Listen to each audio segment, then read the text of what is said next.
Од тука, од индустријската зона Речица, најавувам дека во идниот мандат под итно ќе ги гасифицираме сите индустријски зони во Куманово, се со цел кумановските предпријатија, кумановските бизниси да бидат поконкурентни на домашните и меѓународните пазари.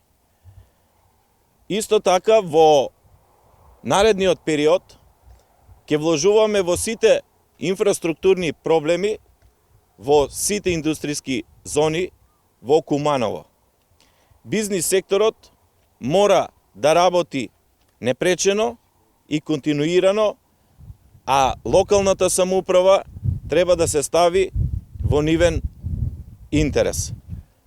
Најавувам дека секторот локален економски развој мора во идниот период целосно да биде ставен во функција на приватниот сектор. Сите постапки и процедури и проблеми кои ги има приватниот сектор ќе бидат решавани од секторот локален економски развој.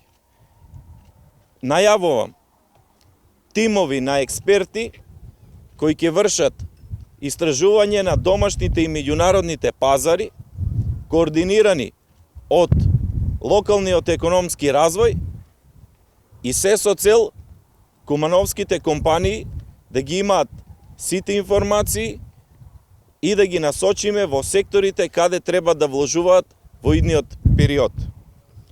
Индустријската зона Новини се наоѓа на коридорот 10, што значи се наоѓа на многу атрактивна локација за домашни и странски инвеститори.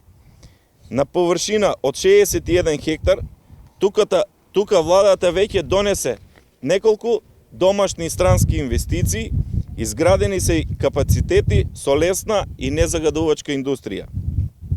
Ова индустријска зона 10 години беше само на хартија, затоа што претходната влада немаше слух за потребите и развојот на општина Куманово. Владата предводена од СДСМ инвестираше во Куманово како ниедна друга влада до сега.